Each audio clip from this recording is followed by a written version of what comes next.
பிஸ்மில்லாஹிர் ரஹ்மானிர் ரஹீம். ஒரு தடவை இளைஞர் ஒருவர் மிகுந்த கோபத்துடன் நபி ஸல்லல்லாஹு அலைஹி வஸல்லம் அவர்களிடம் வந்தார். இறை தூதர் ஸல்லல்லாஹு அலைஹி வஸல்லம் அவர்களே, அந்த கிழவனின் தொல்லை என்னால் தாங்க முடியவில்லை, ரொம்பவும் தொந்தரவு படுத்துகிறார் என்று உதடுகள் துடிதுடிக்க முறையிட்டார் அந்த இளைஞர். நபி ஸல்லல்லாஹு அலைஹி வஸல்லம் அவர்கள் அமைதியாக, நீ யாரை பற்றி சொல்லுகிறாய் என்று வினவினார்கள். அப்போது அந்த இளைஞர், வேறு யார், என் தந்தைதான்.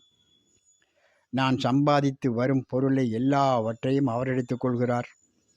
அடிக்கடி பணம் கேட்கிறார். என் சட்டை பையில் பணமிருந்தால் ஒரு வார்த்தை கூட என்னிடம் சொல்லாமல் எடுத்துக்கொள்கிறார் என்றார்.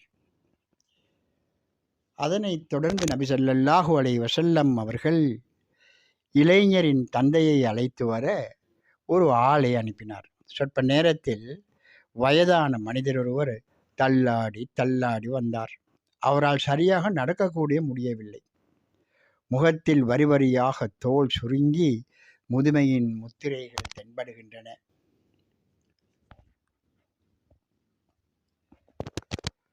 பார்ப்பதற்கே பரிதாபமாக இருந்தார்.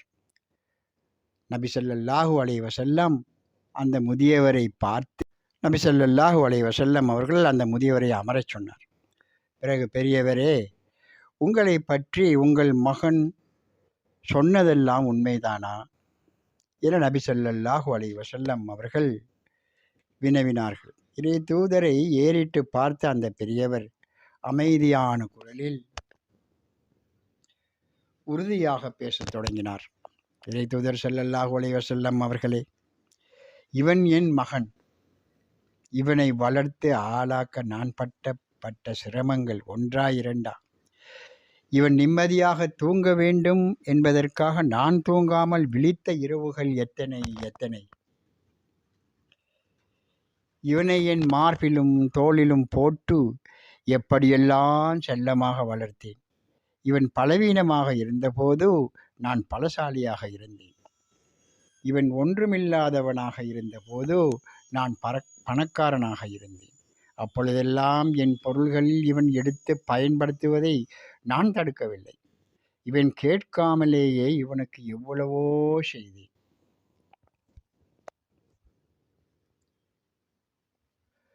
இன்று நான் பலவீனமாகிவிட்டேன். இவன் பலசாலியாக இருக்கின்றான். நான் ஒன்றுமில்லாதவனாக ஆகிவிட்டேன். இவன் பணக்காரனாக ஆகிவிட்டான். ஆனாலும் இவன் எனக்கு எதையும் தருவதில்லை.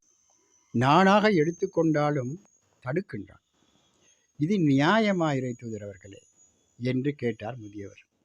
இங்கு முதியவர் பேச பேச அன்னலாரின் கண்களில் இருந்து கண்ணீர் வழிந்தோடியது. இறை தூதர் ஸல்லல்லாஹு அலைஹி வஸல்லம் அவர்கள் அந்த இளைஞரை அழைத்து, நீயும் உன்னுடைய சம்பாத்தியம் பொருள்கள் அனைத்தும் உன் தந்தைக்கு உரியவையே என்று அவனை எச்சரித்து அனுப்பினார். ஆதாரம் தபரானி பைஹகி. இந்த நபிமொழி எடுத்து இயம்பும் சம்பவத்தை போன்று எத்தனையோ பெற்றோர்கள் தம் பிள்ளைகளால் ஒதுக்குதல்களுக்கும் அவமதிப்புகளுக்கும் உள்ளானவர்களாக இன்றைய நவீன அறிவியல் யுகத்திலும் வாழ்ந்து கொண்டிருக்கின்றனர். ஆனால் அவை நபிகளாரின் போதனைக்கும் வழிகாட்டுதல்களுக்கும் முற்றிலும் முரணானவை என்பதை மறந்துவிடலாகாது. ஆகவே நபி ஸல்லல்லாஹு அலைஹி வஸல்லம் அவர்களின் வழிகாட்டுதல்களுக்கு ஏற்ப பெற்றோருடன் நடந்து கொள்வோம். அதனூடாக அன்னாரின் போதனையும் உயிர்ப்பிப்போம்.